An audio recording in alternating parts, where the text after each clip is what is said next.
Hi నమస్తే welcome to Myra media. నేను మీ కేవీఆర్. ఆంధ్రప్రదేశ్ అప్పులు జగన్ చేసిన ఆర్థిక విధ్వంసం మీద గతంలో ఈ పచ్చపత్రిక పచ్చ హమాస్ గాళ్ళు ఏ రేంజ్లో ఎట్లాంటి వార్తలు ప్రచురించారో, ఎట్లాంటి దిక్కుమాలిన ఆరోపణలు జనం మీద రుద్దారో చూసారు కదా. ఈరోజు సాక్షాత్తు లోక్సభలోనే ఆంధ్రప్రదేశ్ అప్పులకు సంబంధించి ఒక డీటెయిల్డ్ రిపోర్ట్ ఇచ్చింది. ఒక ఆంధ్రప్రదేశే కాదు, వివిధ రాష్ట్రాల్లోని ఆ అప్పులు ఎంత, వాటి షేర్ ఎంత అని చెప్పి మొత్తం డీటెయిల్ రిపోర్ట్ ఇచ్చింది. ఈ నేపథ్యంలో ఆంధ్రప్రదేశ్ ప్రజలందరూ కూడా గమనించాలి. అంటే ఈ పచ్చకూటమి తర్వాత జనసేన, బీజేపీ ఎట్లాంటి దిక్కుమాల ప్రచారం చేస్తాయి, అవి నిజమని నమ్మితే జరిగే నష్టం ఏందన్నది ఇప్పుడు ప్రాక్టికల్గా చూస్తున్నారు కదా. సో గౌరవ ఆంధ్రప్రదేశ్ ప్రజలారా, జరిగింది ఏంటి అనేది తెలుసుకునే ప్రయత్నం చేయండి.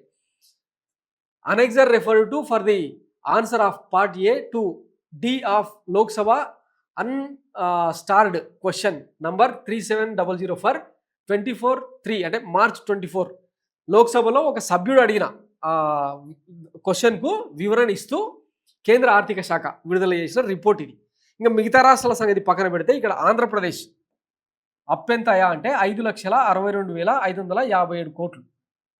డెప్ట్ టు జిఎస్డిపి రేషియో దేశ జనాభాలో దేశ జిఎస్డిపిలో వాటా 34.7% అని చెప్పి కేంద్ర ప్రభుత్వం విడుదల చేసిన నివేదిక.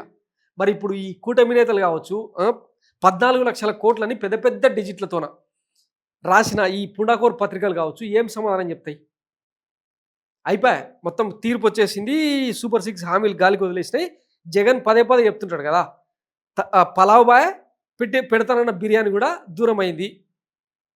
దీని తాలూకా సిమ్టమ్స్ రాష్ట్రాన్ని అడ్డగోలుగా అప్పుల్లో ముంచి బంగాళాఖాతంలో కలిపి రాష్ట్రాన్ని సోమాలియా, వెనిజులా, జింబాబ్వే చేసి తాను మాత్రం తాడేపల్లి ప్యాలెస్లో నోట్లను లెక్క పెట్టుకున్నా అని చెప్పిన ప్రతి అబద్ధాన్ని నిజమని నమ్మి కూటమి ఓడేసిన పాపానికి ఇది రిజల్ట్ అన్నమాట.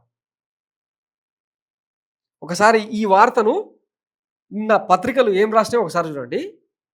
ఇంకా ఈనాడు పత్రికలో 20వ పేజీలో పార్లమెంట్లో ఆంధ్రప్రదేశ్ అని చెప్పి చిన్న డెక్కులో వేసిండు అనమాట. ఇదే 14 లక్షల కోట్ల అప్పు అని చెప్పి ఎక్కడ మెయిన్ పేజీలో 14 పక్కన పొడువుగా సున్నాలు వేసుకుంటూ పోయి రాష్ట్రాన్ని ఇట్లా దిగజార్చిండని చెప్పినారు. బూతులు వస్తాయన్నమాట. ఎట్లా రాసినా చూడండి. మార్చి 24 ఆంధ్రజ్యోతి, ఇది ఆంధ్రజ్యోతిలో వచ్చింది.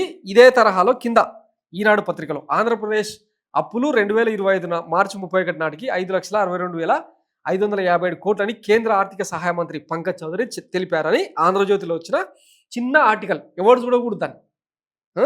ఆంధ్రప్రదేశ్కు 5,62,557 కోట్ల రుణభారం ఉన్నట్లు కేంద్ర ఆర్థిక శాఖ సహాయ మంత్రి పంకజ్ చౌదరి తెలిపారు.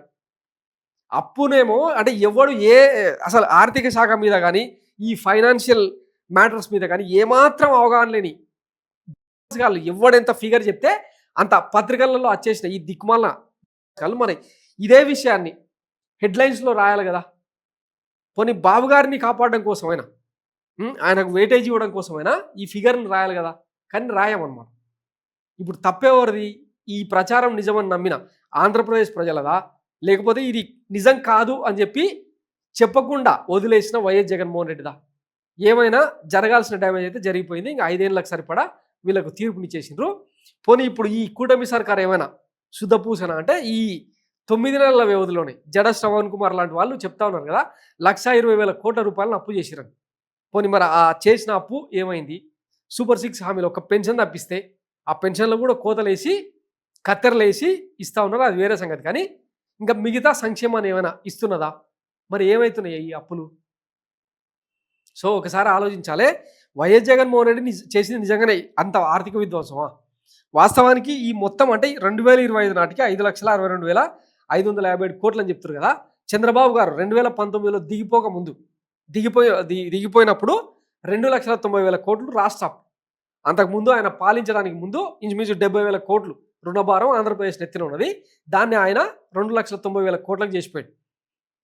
తర్వాత వైఎస్ జగన్మోహన్ రెడ్డి వచ్చిన తర్వాత ఇదే ఆర్థిక శాఖ మంత్రి నిర్మలా సీతారామన్ పార్లమెంట్ సాక్షిగా ఒక ఫ్యాన్సీ ఫిగర్ చెప్పిందిగా, 4,42,442 కోట్లు అని చెప్పి. దాన్ని ఎవడు నమ్మలే ఆ రోజు.